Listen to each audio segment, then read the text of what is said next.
Welcome back to my channel, you guys. Today I'll be reacting to a video by Life with Jazzy Mac. Now this is an incredibly popular YouTube channel based on side hustles and credit advice, credit information, credit repair information, and things like that. I do like Jazzy Mac's channel. I've watched several of her videos, including this one, which is called Stop Paying Collections and Charge-Offs, Credit Boost Bureau Update. So what we're going to do is go through this video. I'm going to let her tell you why she believes that you should never pay a collection. And then I'm going to give you my thoughts on the video overall. I may stop the video at certain points to expound on something that she may have explained that I think needs to be expounded upon, just so that you guys get a deeper insight or a better view of exactly what she's talking about and why. Or if I disagree with something that she has to say, I'll go ahead and stop the video at that point as well. But before we get into the video, I want to give a shout out to 3 special DisputeBeast customers who have raised their credit scores immensely over the last few months. First off, we have Malia, who's been with DisputeBeast for 1 month and has raised her credit score over 208 points across all 3 credit bureaus. Up next, we have Kevin, who over 3 months of using DisputeBeast has raised his credit score just below 400 points across all 3 credit bureaus. And last but not least, we have Sylvia, who's gained over 400 points across all 3 credit bureaus in just 5 months of using DisputeBeast. Listen, if you guys have credit issues and you're trying to get them resolved and you don't want to pay a credit repair company thousands of dollars to do so, and you want to maintain control and, more important, the integrity of the process, head over to beastdiy.com right now and check out our platform. I promise you won't find another one better. Back to the video. It's your girl Jazzy Mac, and I am here to tell you why you need to stop paying your collection account. Yes, you heard me right. I said stop paying your collection accounts. And trust me, people, my credit score is in the 800s, and this is the same exact strategy that I used when I raised my credit score. So listen up, people.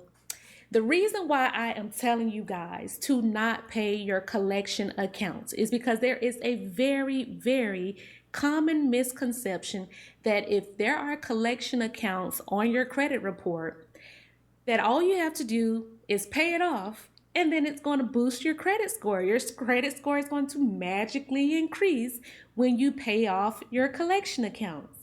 I'm here to tell you that according to the FDCPA laws and according to the credit reporting system of scoring, that is not how credit works.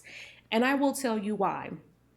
Anytime you have a collection account on your credit report, that account is going to have the same weight or impact on your score no matter what the balance is. So whether you have a $5,000 collection account on your credit report or a $5 account, it's going to have the same impact. So the reason why paying it off doesn't make sense and it doesn't help you is because once that account is reported as being in collections, even if the balance shows 0, that derogatory remark is still going to be attached to your credit score. And it's going to still be listed in your credit history. I have made the mistake of paying a collection item and thinking that it was going to raise my score, and it didn't.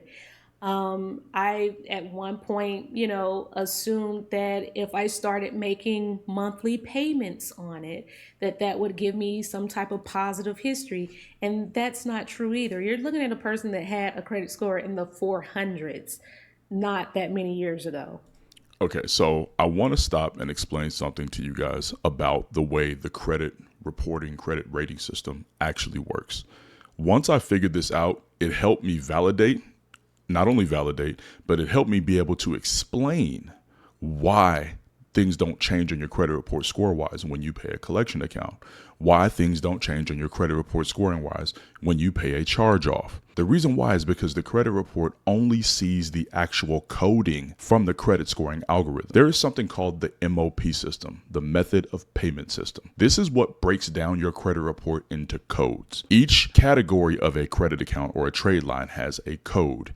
Each method of payment or how it's being paid or how it's being operated has a code. The account has a letter code. The way it's being paid or how it's being paid has a number code. Here's the way the account type codes show up for the MOP rating system, which is then translated to your credit report. For revolving accounts like credit cards, you will see the code R on your credit report. For an installment account, like an auto loan, student loan, even personal loans, you will see the code I for installment. For things like charge cards, they will be called open accounts. You will see a code O. For mortgage accounts, which are typically thought of as installment accounts, but not for the MLP rating system purposes, you will see the code M. Now for credit lines, which people think should be included in the mortgage category, things like HELOCs, home equity lines of credit, they're not. They have their own category. This will be a C under the MLP rating system. Now what the MLP rating system does is it will take the type of account you have, an R for revolving, which is a credit card, and it will match it with how you've been paying it. Let's take a look at that real quick. So as I just mentioned, it will take that letter code from the type of account you have and then match it to how you've been paying that account. For instance, the only coding you want to see for credit card accounts is either R0 or R1. R0 would mean that the account is too new to rate and there's no payment history yet. These are for brand new accounts. And R1 will be a credit card that you have open for a little while, that the payments are currently being made and have been made on time for the entire history of that account. Anything else between 2 and 9 is going to be reporting as a negative account. As you can see here, an R9 will be an account that has been delinquent for 30 to 59 days. Then it ratchets up from there, R3, R4, R5, right? These are the ways that the credit report sees the account information. So when we're talking about why you don't want to pay collections, we're simply talking about a collection being a 9, an R9 for a credit card that's in collections, an I9 for an installment account that's in collections, an M9 for a mortgage account that's in collections. The credit report only sees the code of the account and its payment status. It does not see amounts when it comes to on-time payment history. This is why your credit reports get damaged so badly when you have a late payment. It doesn't matter if you were late 1 cent. It doesn't matter if you were late $10,000. It doesn't matter if you have a collection that's $1. It doesn't matter if you have a collection that's $10,000. All it can see is the coding. If you have a credit card that went to collections, it is going to show up as an R9. It is not going to tell the credit report how much the amount is. It's going to tell it this is a revolving account that is seriously delinquent, charged off, or has been sent to collections and was considered a loss. So when you pay a collection, it still shows up as an R9. And until they change the way that the MLP reporting goes to the credit reports, this will always be the case. So you have to start thinking in terms of why it doesn't work, not just it doesn't work, right? Why doesn't this work? It's because you need to understand how the credit report reads your information. And when it comes to on-time payment history, it doesn't read amounts. It doesn't read agreements. It doesn't read anything. It's a 2-symbol code, a letter for the type of account and a number for the payment status. This is why paying collections will never work. Back to the video. Okay. And it's now in the 800s. So trust me when I tell you, I know what I'm talking about. I've researched this. I have my own credit academy. I have all the templates that I used when, I've raised my score. So trust me when I say stop paying collections. Now, I'm not telling you to stop paying your credit card bill every month or to stop paying your car note, because that's going to only make your credit worse. What I'm saying is that if you owed someone, let's just say you owed Publix some money, and after a while you didn't pay Publix, so Publix sends that account to an outside collection agency to collect that money. Well, at that point, they've sold the debt to that collection agency. And what essentially happens at that point is you no longer owe Publix, you now essentially owe the collection agency. And let's do a little bit legal diving. Now, your contract was with Publix. You are obligated to pay Publix. Now, there may be some sort of addendum or some terms within the contract that says we will refer this to an outside collection agency if payment is not received or, satisfied or whatever. And that's fine. They can say that. It is their legal right to list that in your contract. However, there are still federal laws, the FDCPA laws, that supersede anything that is written in a local contract between a business and a consumer. So what I mean by that, the FDCPA has laws that state how much a collection agency can collect.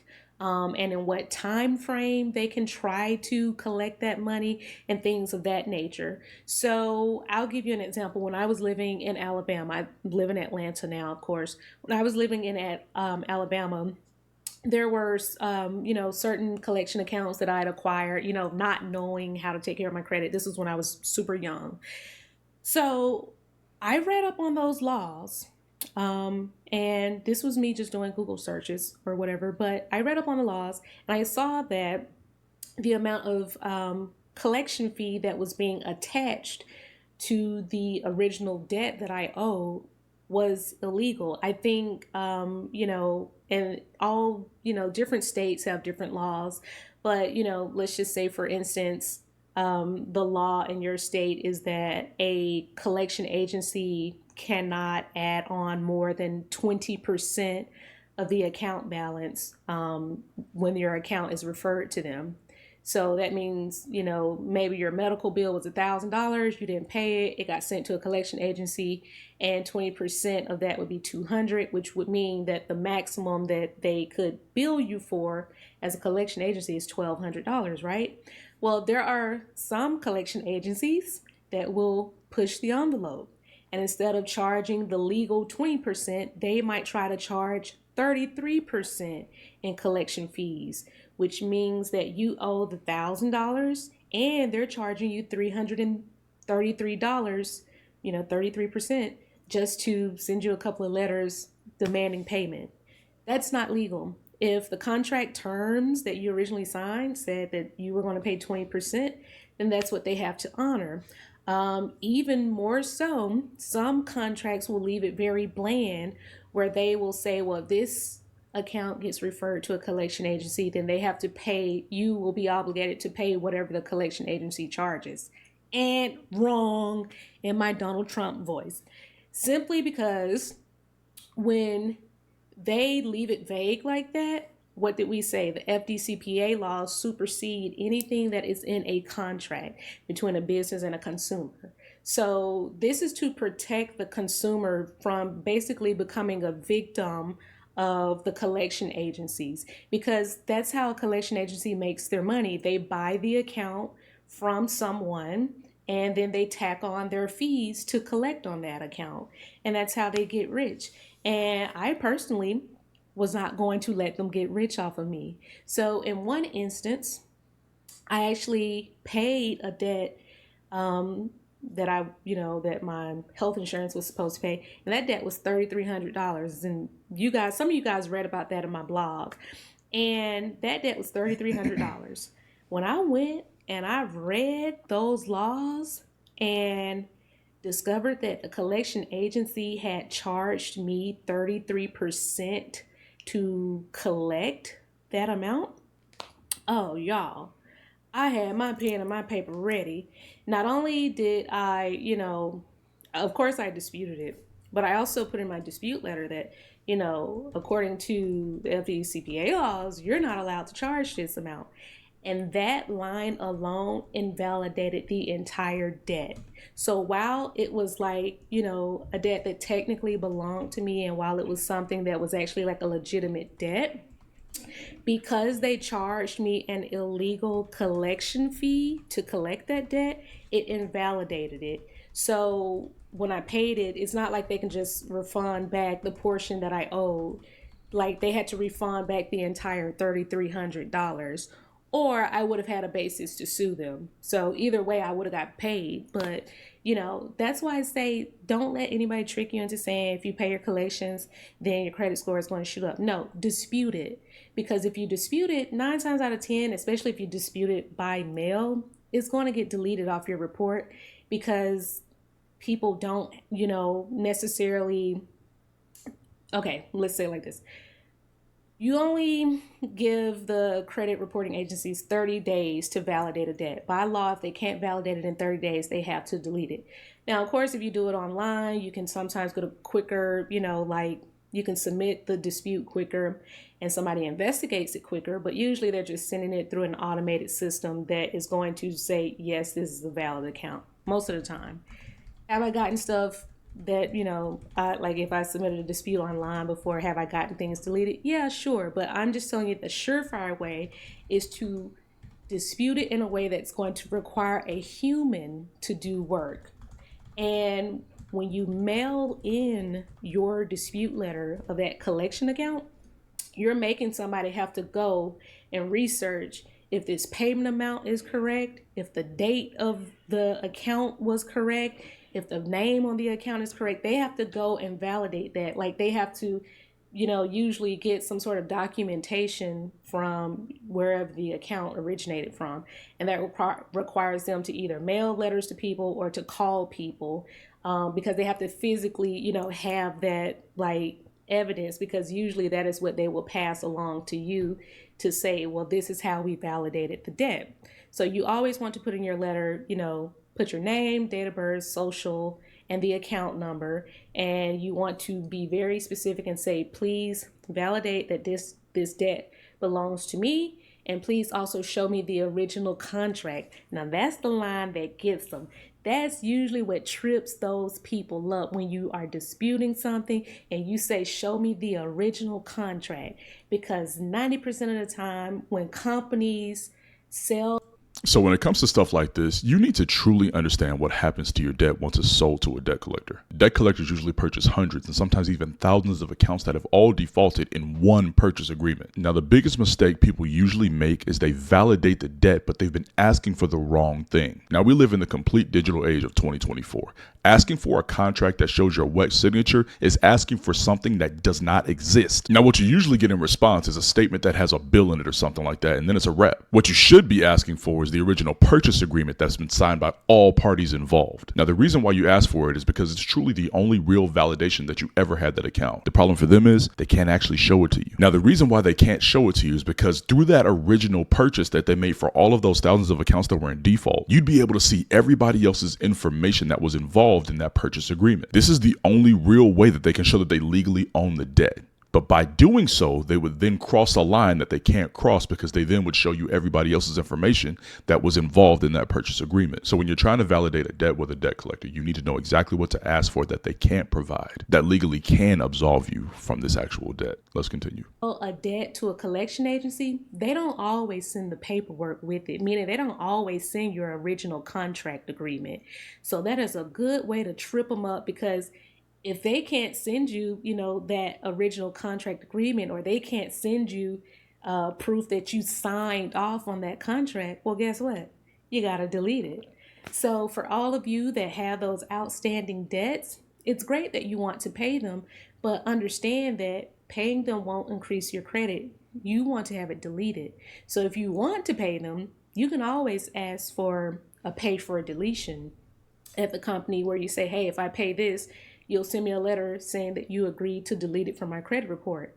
I'm telling you, 95% of the time, that's not going to happen. Now, here's what she's missing. There's a reason why a lot of times asking for a pay for delete doesn't work. And that's because a lot of the times the collection company doesn't actually own the debt.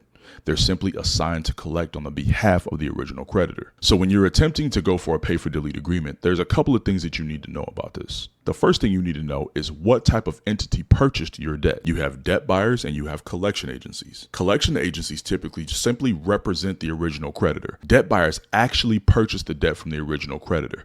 They now actually own the debt, giving them the power to request a deletion from the credit bureau should you pay that debt. Now, how do I know this? It's because I actually offered the service where I would do the pay for deletion for you. So companies like Midland Credit or Portfolio Recovery, those are debt buyers. So if you have debt that's being held by those companies, you can ask for a pay for delete agreement and they have the power to do so. But if you're dealing with a low-level collection company who doesn't own the debt and is simply representing the original creditor to collect that money, they don't have the power to request anything from the credit bureaus. So you need to know who you're dealing with before you check for a pay for deletion.